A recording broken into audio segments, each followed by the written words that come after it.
क्या आपने कभी सोचा है कि अगर कल हमारे पास नहीं हो तो हम आज को कैसे जिएंगे?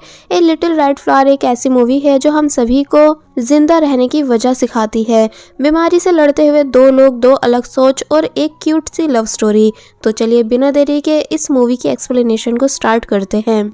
मूवी की स्टार्टिंग में हमें मूवी के मेन कैरेक्टर यानी येहान को दिखाया जाता है, जिसे ब्रेन कैंसर है और उसकी सर्जरी की जा रही थी, जहां वो अचानक ही एक लड़की को देखने लगा जो कि बीच साइड पर है। उसने वाइट ड्रेस पहनी हुई है, लेकिन वो कौन है ये पता नहीं चल पाता है क्योंकि येहान उस लड़की का फेस नहीं देख पाया था। सर्जरी सक्सेसफुल रही और अब येहान काफी टाइम के बाद अपनी मॉम के साथ डॉक्टर से मिलने आया है, जहां डॉक्टर बता रहे हैं कि फिलहाल तो सब ठीक है लेकिन ट्यूमर बढ़ सकता है, इसलिए रेगुलर चेकअप के लिए हॉस्पिटल आना होगा।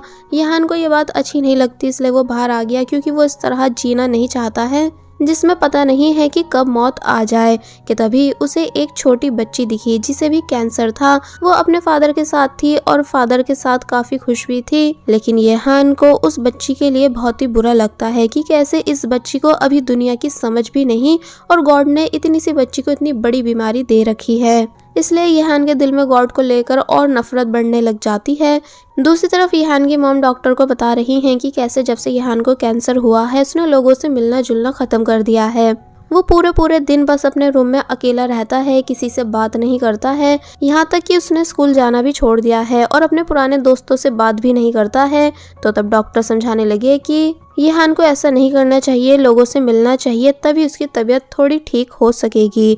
मतलब नेक्स्ट सीन में हम येहान के घर का सीन देखते हैं, जहाँ हमें उसके फादर भी दिखाए गए जो कि हमेशा येहान के लिए सैलेड से एनिमल्स बनाते हैं, क्योंकि येहान को ये सब बचपन से अच्छा लगता था, लेकिन मॉम हर बार डैड की मेहनत को खराब कर देती थी। येहान हमें बताने लगा कि वैसे तो मेरे मॉम डैड बहुत अच्छे हैं, लेकिन कभी कभी मुझे ऐसा लगता है कि ये सब अंदर ही अंदर मुझसे परेशान भी होंगे, क्योंकि मेरे इलाज में बहुत पैसे लग जाते हैं, जिससे मेरे घर का सारा बजट खराब हो जाता है। कि तभी एक किम नाम का पर्सन जो कि एक मोटिवेशनल स्पीकर भी है, येहान को एक इवेंट में इनवाइट करता है जहां कैंसर के पेशेंट्स आने वाले थे, लेकिन येहान ने जाने से मना कर दिया कि नहीं, मुझे घर में अकेला छोड़ दो।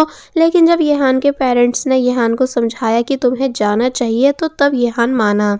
नेक्स्ट डे वो इवेंट में आ गया जहां किम कॉस्ट्यूम में है क्योंकि वो स्पीच देने वाला था, तो वहीं किम ने येहान को एक विग पहना दी थी। येहान वीडियो कॉल पर अपनी मॉम को पूरी जगह दिखा रहा होता है कि तभी अचानक उसकी टक्कर एक लड़की से हो गई जो कि एक कॉस्ट्यूम में थी, जिसके अंदर येहान का मोबाइल गिर जाता है, जिसे जब येहान निकालने की कोशिश करने लगा तो तब वो लड़की जिसका नाम है यून, वो येहान से दूर रहने का बोलती है। लेकिन अब क्योंकि मॉम अभी तक कॉल पर थी, इसलिए येहान यून के क्लोज आकर मॉम को बाय करने लगा और बोला कि मॉम एक इमरजेंसी है, इसलिए मैं आपसे थोड़ी देर बाद बात करता हूँ। बाद में यून येहान को मोबाइल वापस लाकर दे देती है, लेकिन येहान काफी रूड बिहेव कर रहा था, इसलिए यून कहने लगी कि क्या तुम्हें तुम्हारी मॉम ने मैनर्स नहीं सिखाए, मामाज बॉय। और फिर जब यहाँ से चली गई तो तब येहान को यून पर गुस्सा आ रहा था। इवेंट एंड होने के बाद येहान की मॉम येहान को लेने आती है, जहाँ येहान यून को विंडो से देखकर छुपने लगा, लेकिन अब क्योंकि मॉम यून को थोड़ा बहुत जानती थी, इसलिए उन्होंने यून को आवाज दी और अपनी कार में बुला लिया घर छोड़ने के लिए, जहां यून आराम से येहान की मॉम से बातें कर रही होती है, लेकिन येहान अभी भी यून को इग्नोर कर रहा था। एक्चुअली येहान की मदर चाह रही है कि इन दोनों की दोस्ती हो जाए, इसलिए जब मॉम के काफी बोलने पर येहान ने यून से हेलो करा तो वो कुछ इस तरह कहने लगा कि मुझे कैंसर है, अब तो तुम मुझसे दोस्ती करना पसंद नहीं करोगी ना, यानी अब तुम मुझसे दूर भागोगी। लेकिन यून हंसी और पूछने लगी कि तुम्हारी कैंसर की कौन सी स्टेज है। येहान बताता है कि सेकंड। तो तब वो बोली कि अरे सेकंड स्टेज तो मेरी तब थी जब मैं 5 साल की थी, इसका मतलब कैंसर स्टेजेस में मैं तुमसे आगे हूँ। येहान ये बात सुनकर शॉक बैठा रह गया कि कैसे इस लड़की को भी कैंसर है, पर इसे अपनी बीमारी का कोई अफसोस नहीं है, ये तो आराम से मजे से रह रही है। इसलिए जब यून कार से उतर गई तो तब मॉम येहान पर जोर जोर से हंसने लग जाती हैं कि देखो और कुछ सीखो उस पॉजिटिव लड़की से। अब नेक्स्ट सीन में हम देखते हैं कि येहान यून को सोशल मीडिया पर सर्च कर रहा है और वहां उसे यून की एक लाइव वीडियो मिली जिसमें वो हेल्थ रिलेटेड ड्रिंक्स बना रही होती है और कैंसर पेशेंट्स के लिए कुछ टिप्स भी बता रही थी। येहान काफी ध्यान से यून की वीडियो को देखने लगा, जिसके अंदर यून कल के इवेंट के बारे में भी बताती है, जहां मोटिवेशनल स्पीकर आने वाले हैं तो तब येहान भी डिसाइड कर लेता है कि मैं भी उस इवेंट में जाऊंगा और यून से एक बार फिर मिलूंगा। नेक्स्ट डे हम देखते हैं कि येहान इवेंट में पहुंचा है जहां एक कांग नाम के राइटर आए हुए थे। वो लोगों से उनकी बुक खरीदने के लिए बोल रहे थे और लोगों से कह रहे थे कि हमेशा जिंदा रहने की एक उम्मीद रखनी चाहिए, शायद कोई मिरेकल हो जाए। और फिर लोगों से बोले कि अपनी अपनी पर्सनल फीलिंग्स शेयर करो। सभी एक एक करके आने लगे और कुछ ना कुछ बताकर जा रहे थे, लेकिन जब येहान की बारी आई तो वह यहाँ अपनी कोई पर्सनल बात शेयर नहीं करता, बल्कि सभी को कांग की चालाकी के बारे में बताने लगा कि यह आदमी सिर्फ यहाँ पर अपनी बुक्स बेचने आया है, इसको आपकी स्टोरीज में कोई भी इंटरेस्ट नहीं है, इसलिए हमें ऐसे ही अपनी पर्सनल फीलिंग्स को हर किसी के साथ शेयर नहीं करना चाहिए। तो तब राइटर को गुस्सा आ गया, साथ ही यून भी हैरान रह गई कि येहान ये क्या कर रहा है, क्योंकि यून ने काफी मुश्किल से मिस्टर कांग को इनवाइट करा था। इसलिए सभी के सामने यून और येहान की एक बार फिर लड़ाई होने लग जाती है और फिर येहान गुस्से में यहाँ से चला गया। लेकिन बाद में उसको यून की कॉल आई जब येहान अपनी मॉम के साथ मार्केट में था। वो येहान से बोली कि हाँ तुम सही थे, मिस्टर कांग ठीक इंसान नहीं थे, क्योंकि तुम्हारे जाने के बाद बाकी सब लोगों ने तुम्हारी तारीफ की और अब एक कंपनी जो कि कैंसर पेशेंट्स के ऊपर डॉक्यूमेंट्री बना रही है, इसलिए वो तुम्हारा इंटरव्यू लेना चाहती है। पहले येहान इनकार करता है पर यून के मनाने पर मान गया, क्योंकि वो इसी बहाने फिर से यून से मिलना चाहता था। नेक्स्ट डे इंटरव्यू स्टार्ट हुआ, जहां स्टार्टिंग में तो येहान काफ़ी ज़्यादा नर्वस हुआ, लेकिन यून की हिम्मत देने के बाद वो अच्छे से इंटरव्यू देता है। फिर बाद में येहान ने जब सेम वो ड्रिंक बनाकर यून को दी जो यून अपनी लाइव स्ट्रीम में बना रही थी, तो तब यून समझ जाती है कि इसका मतलब तुम छुपकर मेरी वीडियोस देख रहे थे, मतलब तुम मुझे फॉलो कर रहे हो। तो तब येहान चुप खड़ा रहा कि अब भला मैं क्या कहूँ, ये सच ही तो है। लेकिन फिर यून स्माइल करते हुए यहाँ से चली जाती है। नेक्स्ट डे येहान जब एक बार फिर यून की लाइव स्ट्रीम देख रहा था, क्योंकि अब उसे बस अच्छा लगता है यून को पूरे टाइम देखना, कि तभी यून ने येहान को मैसेज करा कि क्या मेरे साथ डिनर पर चलोगे। येहान काफी ज्यादा खुश हुआ। फिर वो पहले यून को उसके घर लेने जाता है, जहां उसने यून के फादर का गैरेज देखा, जहां सभी लोग तब तक फ्रीज थे जब तक यून नहीं आ गई। फिर वो इन सभी को डांटती है कि मुझे पता था कि आप सभी चीटिंग करोगे। तो तब येहान हैरान हुआ ये देखकर कि यून की सभी के साथ कितनी अच्छी बॉन्डिंग है और सभी यून के क्यूट ऑर्डर्स फॉलो भी कर रहे थे। येहान यून के डैड से मिला, जिनसे येहान की अच्छी बात हुई। यून के डैड को येहान पसंद आ गया था। फिर अब येहान यून के रूम में आता है, दोनों बातें करने लगे। फिर जब येहान ने पूछा कि क्या तुम्हारे हेयर कट नहीं करे गए थे ऑपरेशन से पहले, तो तब वो बताती है कि हाँ, लेकिन अब इस बात को पूरे 10 साल हो चुके हैं। फिलहाल मैं एकदम ठीक हूँ, बस कभी कभी थोड़ी तबीयत खराब हो जाती है। वेल अब ये दोनों बाहर आ गए, जहाँ यून भर भर के जंक फूड खा रही थी और सोडा पी रही थी। साथ ही येहान से भी वो सब चीजें खाने के लिए बोलती है। येहान कहने लगा कि लेकिन तबीयत खराब की वजह से मेरी मॉम मुझे ये सब खाने नहीं देती हैं। तो तब यून समझाने लगी कि देखो, मरना तो हम दोनों को एक दिन है ही, इसलिए क्यों ना हम अच्छे से जी कर और जो मन करे वो सब खाकर मरे। तो ये सुनकर येहान खुश हो गया और फिर वो भी उन सभी चीजों को खाने लगा। रात में दोनों साथ में थे, यानी अकेले बैठकर बातें कर रहे थे। तो तब येहान यून को उसी लड़की के बारे में बताता है जो उसने ऑपरेशन के दौरान व्हाइट ड्रेस में देखी थी, ये बताकर कि पता नहीं वो लड़की कौन थी, लेकिन मैंने उसे अचानक तब देखा जब मैं जिंदगी और मौत के बीच में था। शायद वो लड़की मेरा फ्यूचर है, काश मैं उसका फेस भी देख पाता। तो तब यून बताने लगी कि फ्यूचर जैसा कुछ नहीं होता है, हमें प्रेजेंट को जीना चाहिए। वेल अब जब यून ने येहान को उसके घर के बाहर छोड़ दिया और दोनों एक दूसरे को बाय कर रहे थे, तो तब येहान के पेरेंट्स इन दोनों की जासूसी कर रहे होते हैं कि आखिर दोनों के बीच चल क्या रहा है। फिर जब येहान खुशी खुशी डांस करता हुआ घर वापस आया, तो तब वो शॉक रह गया अपने पेरेंट्स को देखकर, जो कि खुश हैं कि अब उनके बेटे ने फाइनली एक दोस्त बना ली है।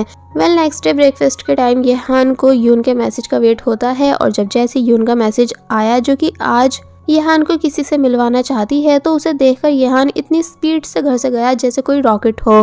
बाय द वे यून येहान को एक जिम ट्रेनर से मिलवाती है ताकि येहान की हेल्थ थोड़ी ठीक हो सके, लेकिन येहान को यहाँ अच्छा नहीं लग रहा था, क्योंकि यून जिम ट्रेनर से खुश होकर बातें कर रही थी।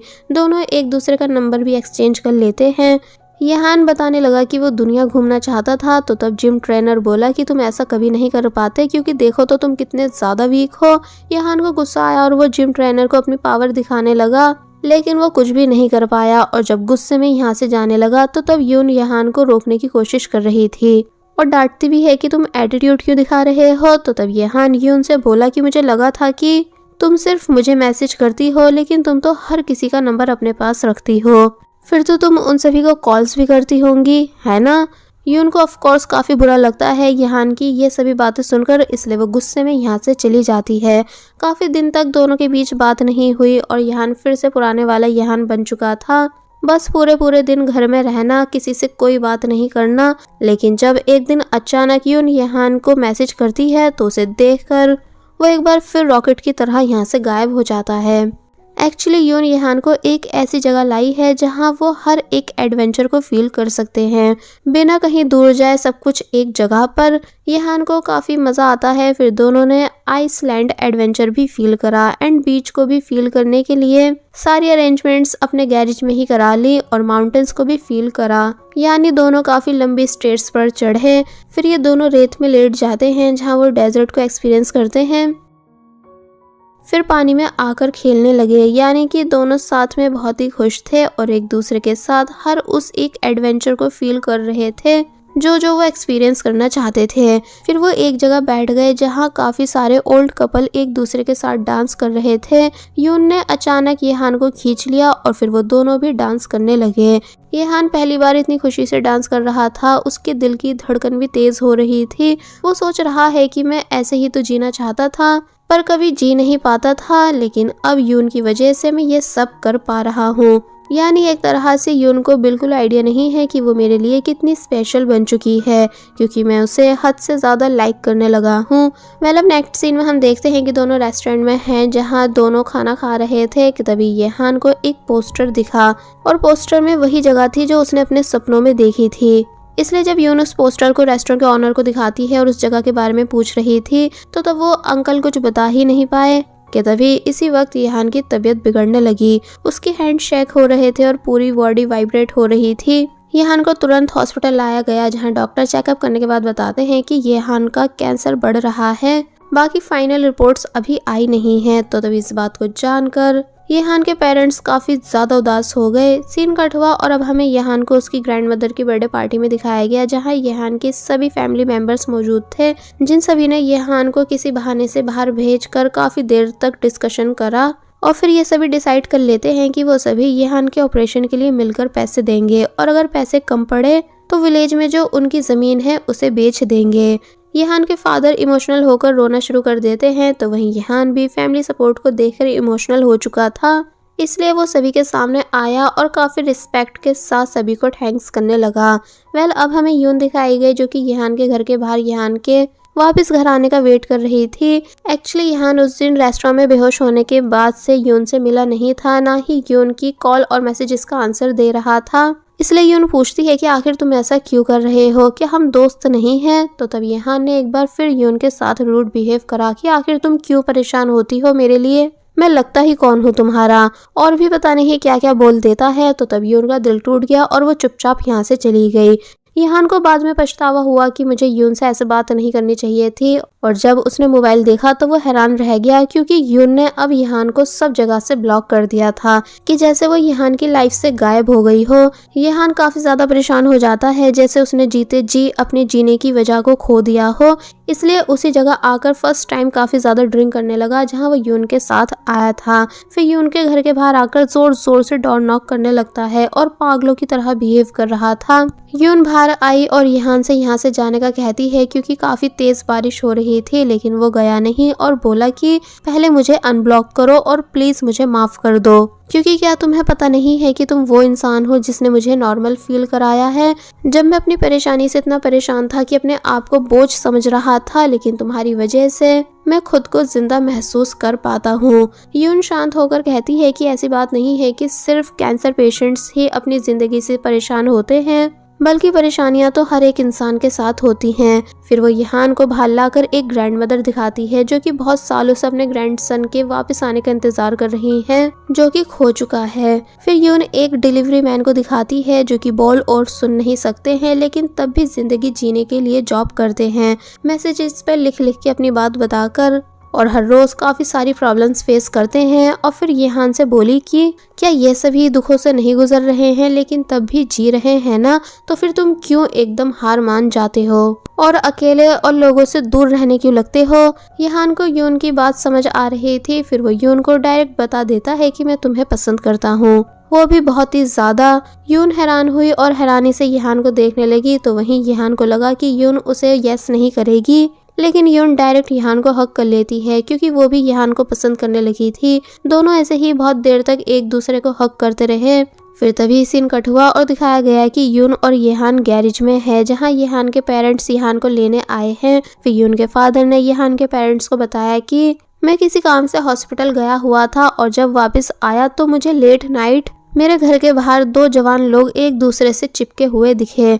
पहले तो मैं समझ नहीं पाया कि भला किसका तेज बारिश में रोमांस जाग रहा है, लेकिन फिर पता चला कि अरे ये तो मेरी बेटी और उसका दोस्त येहान है। साथ ही येहान ने ड्रिंक भी कर रखी थी।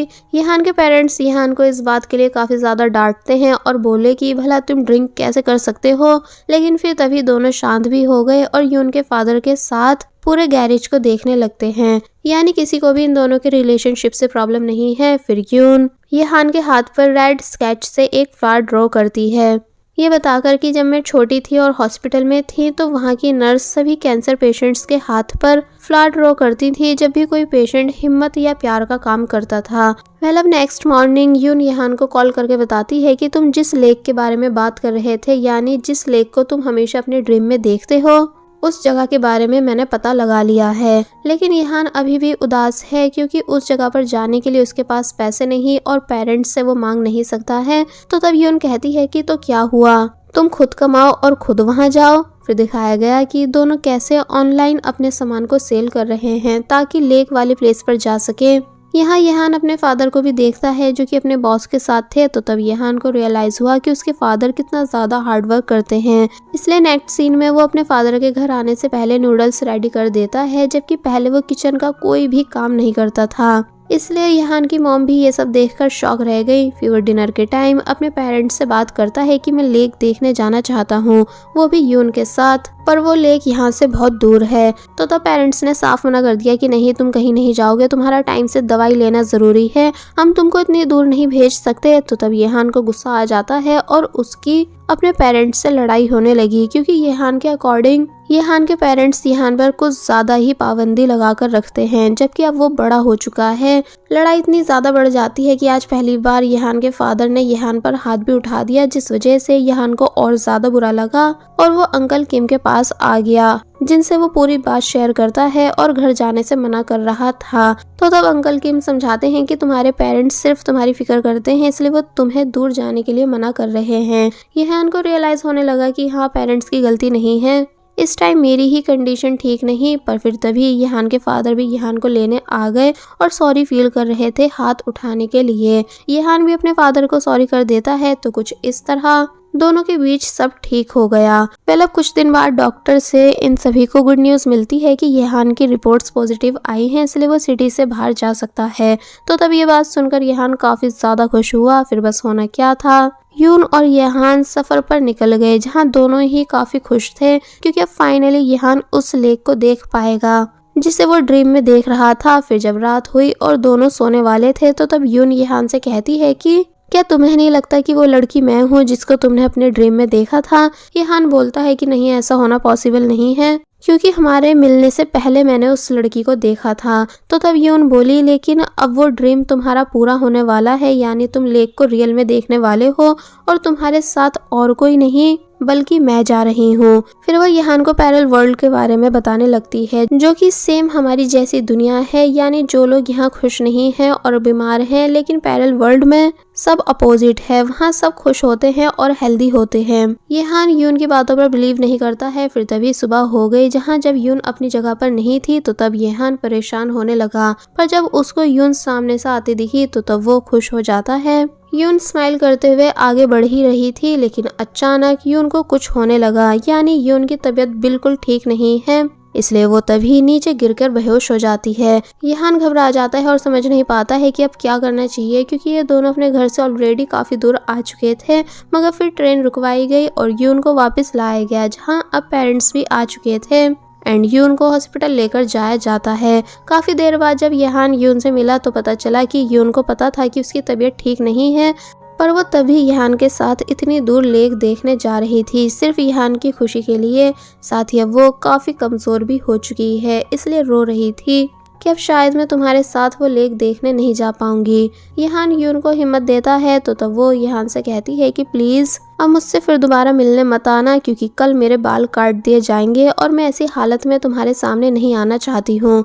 यहान कोई जवाब नहीं देता और बस उदास होकर यहाँ से चला गया। पर जब वो घर में था और यून की फोटोज को प्रिंट कर रहा था तो तब यहान की मदर भी उसकी इस काम में हेल्प कराती हैं। यहान अपनी मदर से पूछते हैं कि क्या आप भी मुझे खोने से डरती हो, और जब मैं चला जाऊंगा तो क्या आप परेशान रहा करोगी, जबकि मैं नहीं चाहता कि आप और डैड परेशान रहो। तो तब मॉम फिलहाल तो कुछ नहीं बोलती, लेकिन नेक्स्ट डे वो यहान को एक वीडियो सेंड करती हैं जिसमें मॉम डैड बता रहे हैं कि तुम्हारे जाने के बाद हम ऐसे ही जिएंगे जैसे कि अब जी रहे हैं, क्योंकि मौत तो एक दिन सबको आनी ही है, इसलिए तुम बिल्कुल फिक्र मत करना, हम अपना ध्यान अच्छे से रखेंगे और जिंदगी के सभी पलों को खुशी से जिएंगे। यहान इमोशनल होगी अपने मॉम डैड की इस वीडियो को देखकर। फिर नेक्स्ट डे वो भी अपने बाल कट कर देता है और वीडियो कॉल पर यून से बात कर रहा है, जहां यून हैरान है कि भला तुमने ऐसा क्यों करा है। मगर यहान यून को उसकी फेवरेट ड्रिंक बनाकर दिखाता है और बोला कि इसे पीने के बाद तुम हमेशा के लिए मेरी हो जाओगी, और फिर तभी उस ड्रिंक को पी गया। यून खुश थी और इमोशनल भी हो रही थी कि यहान यून को कितना ज्यादा पसंद करता है। फिर नेक्स्ट डे यहान यून के पास आ गया और बोला कि अब से मैं पूरे टाइम तुम्हारे साथ रहने वाला हूँ और मुझे तुम रोकोगी नहीं। फिर यून को हिम्मत देते हुए प्रॉमिस करने लगा कि देख लेना तुम एकदम ठीक हो जाओगी, फिर मैं तुम्हारे लिए जॉब करूंगा, कुछ टाइम बाद हम शादी कर लेंगे और फिर हमारे बेबीज भी होंगे, यानी एक बहुत ही प्यारी फैमिली होगी। तो तब यून स्माइल कर रही होती है क्योंकि उसे पता है कि ये सब सिर्फ बातें हैं, रियल में ऐसा कुछ नहीं होगा, क्योंकि तब तक वो जिंदा ही नहीं रहेगी।